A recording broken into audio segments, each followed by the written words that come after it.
Eh bien, bonsoir à tous les amis, supporters, supportrices parisiens, amoureux du football, supporters d'autres clubs, bienvenue à vous. Et oui, parce que supporters d'autres clubs, vous avez le droit de venir visiter ma chaîne, il n'y a aucun problème. Libre à vous, même les Marseillais. Hein. Non, sérieusement les amis, avant de commencer la vidéo, je voudrais toujours et encore continuer à donner de la force au frérot Seiss Lucidity. Donc je vous mettrai le lien de sa chaîne YouTube dans la description. Allez vraiment y faire un tour, les amis. Je vous l'ai déjà dit et redit, pour ceux qui n'ont pas encore été, faites-le.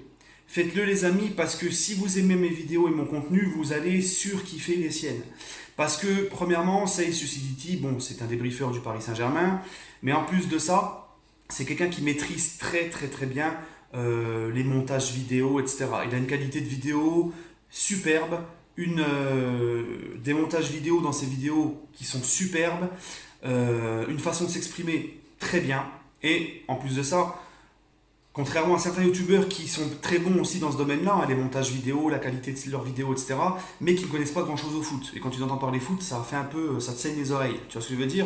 Tandis que lui, non. Lui, vraiment, pour moi, c'est quelqu'un de posé, de réfléchi, d'objectif et qui connaît vraiment le ballon. Voilà. Donc, franchement, vous avez tout ce qu'il faut. Et je pense que si on additionne, on fait une moyenne générale, si on prend mes notes par rapport à lui et moi sur les montages vidéo, la qualité de ses vidéos, etc. Si on additionne le tout, on fait une moyenne générale, je pense qu'il est au-dessus de moi. Voilà. Donc si vous aimez, c'est pas je pense, c'est il est au-dessus de moi. Et j'ai beaucoup à apprendre de lui sur les montages vidéo, sur beaucoup de choses.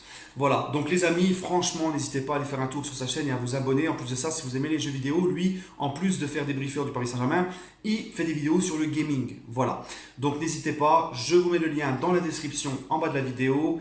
Et bien sûr, donnez-lui de la force. Voilà, franchement, il le mérite. Quand je vois que certains qui connaissent rien au foot, mais alors vraiment rien, ils ont je ne sais pas combien de milliers d'abonnés qui montent, alors que les mecs, ils connaissent rien au foot, à part faire des pitreries, insulter les gens, ben, on donne de la force à des abrutis comme ça. Mais des gens qui sont comme ça, qui sont posés, qui sont. Bon, bref, c'est le monde d'aujourd'hui. Hein. Plus c'est con, plus ça marche.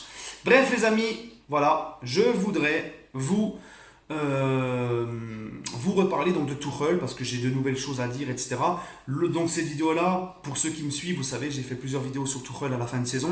Je ne vais pas me répéter. Pour ceux qui n'ont pas vu mes vidéos, allez dans ma chaîne, vous remontez un peu les vidéos, vous trouverez mes vidéos sur mon avis sur Tuchel. Donc je ne vais pas me répéter, sinon ça va être trop long. Mais là, j'ai de nouvelles choses à dire par rapport à la nouvelle saison qui arrive, par rapport au mercato, par rapport à ce que je vois, etc. Au changement qu'il y a eu au sein du club. Donc, mon titre de la vidéo, c'est Tuchel, n'est-ce pas déjà la saison de trop? C'est-à-dire, bon voilà, en gros, est-ce que Tuchel est l'homme de la situation au sein du poste de coach au Paris Saint-Germain? Donc moi, je vais donner mon avis. Premièrement, les gars, pour Tuchel, il y a une chose qu'il n'avait pas l'année dernière, c'est qu'il est un homme fort qui va remettre de la discipline dans le club et qui montre aux joueurs, notamment à Neymar, que personne n'est au-dessus du club, qu'il faut respecter l'institution et le club, qu'aucun joueur n'est au-dessus. Et quand Leonardo il s'en prend et il tient tête à Neymar, il peut le faire avec n'importe qui. Donc déjà Leonardo il envoie un message fort. Donc ça déjà pour moi ça va aider Tuchel dans cette tâche-là parce que Tuchel on l'a vu que l'année dernière il s'est pas fait respecter par ses joueurs. On sait que selon certains médias c'était tendu entre lui et Kimpembe, que certains joueurs faisaient un peu ce qu'ils voulaient, que Neymar s'est barré avant la fin de saison sans l'accord de Tuchel, enfin plein de choses. Hein, plein de choses qui montrent que vraiment Tuchel n'avait pas d'autorité. Mais pour moi, les amis, franchement, ça me gêne de devoir attendre, qu'un coach doit attendre d'avoir un homme fort au-dessus de lui qui va mettre des règles. Parce que pour moi, un vrai coach, un vrai meneur d'hommes, il doit se faire respecter sans attendre Leonardo ou attendre je ne sais pas qui. D'accord. Et ça, c'est un problème qu'on a au Paris Saint-Germain, c'est de prendre que pour moi, des seconds couteaux en tant que coach. Parce que oui, Tuchel est un super technicien, etc. Je vais y revenir d'ailleurs, parce que j'attends toujours de voir la patte Guardiola. Moi, on m'a dit, ouais, Tuchel, c'est un Guardiola au niveau du jeu. Moi, les amis, franchement, enfin bref, je vais y revenir après. Mais bon, ça reste quand même un mec qui connaît le foot, qui est quand même intelligent. Hein. Beaucoup ont vanté son intelligence dans la technique et tout en tant que coach. Mais en tant que meneur d'homme, moi, les gars, franchement, pour moi, un vrai coach n'a pas besoin d'avoir un directeur sportif autour de lui qui va l'aider dans cette tâche-là. Hein. Prenez des mecs comme Mourinho, comme Pep Guardiola, ce sont des mecs comme Klopp qui se font respecter par eux-mêmes. Et ça, c'est un problème du PSG, c'est qu'on recrute depuis Ancelotti, en fait, on a que des seconds couteaux. Alors quand je dis second couteau, ça veut dire des mecs qui n'ont pas fait leur preuve en Ligue des Champions. Emery n'avait pas dépassé les huitièmes de finale de Ligue des Champions. Qu'est-ce qui s'est passé avec Emery? Eh bien, Emery, il a dû se plier à ce que les joueurs voulaient. Il est venu avec ses idées, avec son schéma de jeu qui a fait sa réussite à Séville. Alors oui, il avait gagné 3 Ligues Europa, mais il n'avait jamais dépassé le huitième de finale de Ligue des Champions. Et finalement, les joueurs, ils n'ont pas voulu se plier à ce qu'il a demandé. Et c'est lui qui s'est soumis à revenir au 4-3-3 des joueurs et à s'adapter aux joueurs. D'accord? Donc, et ça n'a pas marché. Laurent Blanc, pareil, quand tu vois l'affaire Aurier, quand tu vois tout ce qui s'est passé avec Laurent Blanc aussi, à l'affaire Aurier, etc., tu vois que le mec n'était même pas non plus respecté. Parce que quoi, Laurent Blanc, c'était pareil, les gars. Il n'avait jamais dépassé les quarts de finale de Ligue des Champions. Et Tuchel, c'est pareil. Donc en fait, il est important quand tu as les ambitions du PSG, et ça, j'en demanderai pas. De toute façon, vous savez, hein, moi, c'est... Hein, Ras Hajra, comme on dit au bled, hein, la tête de pierre, tu vois, c'est... Euh, voilà, moi, les amis, j'en démords pas quand tu as des ambitions comme le PSG, quand tu as un projet comme le PSG, quand tu as un vestiaire comme le Paris Saint-Germain, composé de mecs avec des égos comme Neymar, Mbappé, parce que Mbappé, on va pas se mentir, il a un égo maintenant, hein, il a le boulard Mbappé. Des mecs comme Di Maria, des joueurs comme ça, eh ben, il te faut un homme fort dans le vestiaire qui va diriger ton vestiaire. Tu ne peux pas ramener n'importe qui.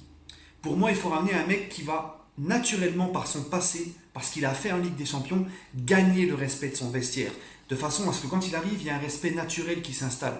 Et tu n'as pas besoin de Pierre-Paul Jacques pour que tu te fasses respecter. Hein. Par exemple, vous ramenez dans le vestiaire du PSG, demain vous virez Tuchel, vous ramenez un mec comme Pep Guardiola, les joueurs vont tout de suite se dire, attends, c'est Pep Guardiola, on ferait bien de l'écouter parce que c'est quand même pas le premier kéké du coin. C'est un grand coach, on aura plus l'avantage de l'écouter, il a fait des grandes choses partout où il est passé, donc on doit faire ce qu'il souhaite et ce qu'il nous demande et se tenir à carreau. Voilà.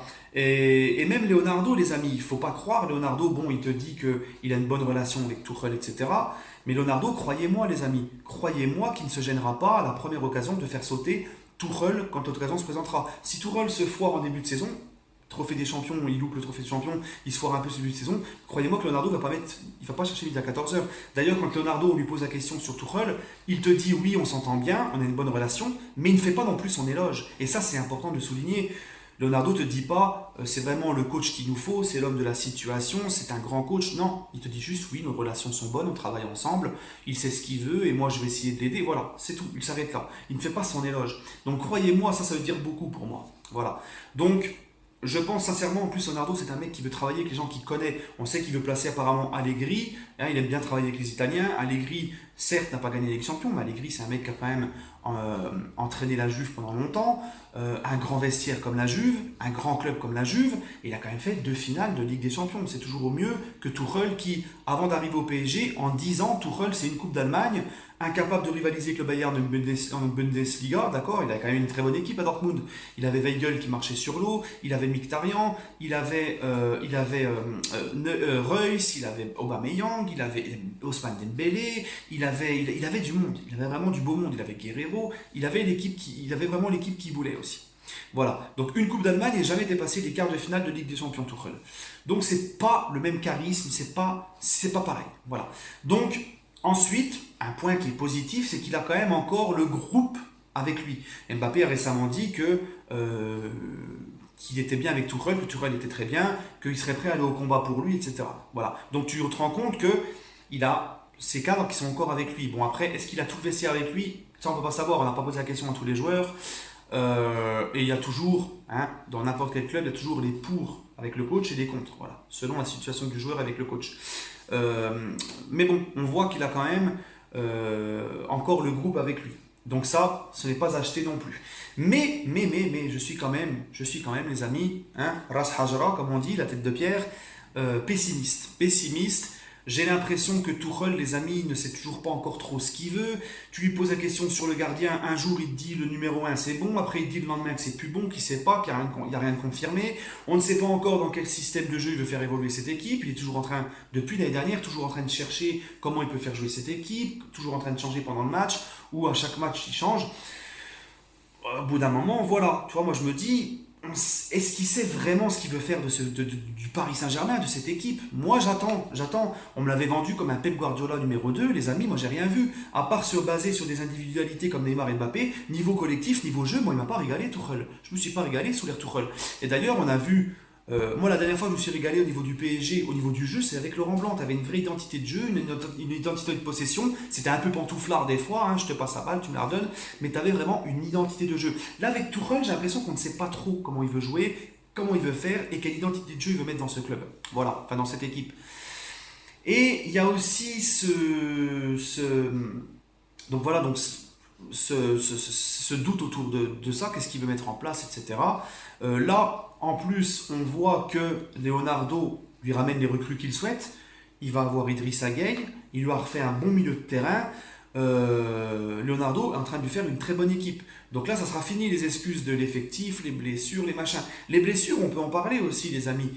Je sais que nous avons toujours, nous, au Paris Saint-Germain, un problème de blessures vers le mois de février, le mois de mars, etc. Mais ce qu'il faut savoir aussi, les amis, c'est que Tuchel à Dortmund avait beaucoup de blessés aussi. Et est-ce que c'est pas aussi un problème de préparation de Tuchel? Parce que oui, on a toujours eu des blessés au PSG, mais l'année dernière c'était une décatombe, c'était pire que d'habitude. Et à Dortmund, il avait beaucoup de blessés aussi. Donc est-ce qu'il n'y a pas aussi un problème de préparation chez Tuchel? Je ne sais pas, je me pose la question. En tout cas, j'espère me tromper parce que moi, je suis supporter du PSG avant tout. J'aimerais me tromper. J'ai pas envie qu'on revive le fiasco de l'année dernière où on chiale au mois de mars parce qu'on se fait remonter en huitième, on passe pas les huitièmes. J'aimerais me tromper, mais je suis encore vraiment pessimiste avec Tuchel, les amis. Je ne sais pas si on va vraiment réussir quelque chose avec Tuchel. Encore une fois, je peux me tromper. Voilà, les amis, c'était mon avis sur le sujet. N'oubliez pas, le lien de description du frérot Sales Lucidity. Allez vous abonner, les amis, donnez-lui de la force. Là, il est à 1300 abonnés. Je veux que demain, il en ait le double, plus que le double. Sinon, j'arrête mes vidéos. T'as le mec qui fait des chantages. Non, sérieusement, les amis, donnez-moi votre ressenti par commentaire. Moi, je suis encore. Voilà, avec Tuchel, je reste sur ma faim. Voilà. Sur ce, les amis, prenez soin de vous et allez Paris!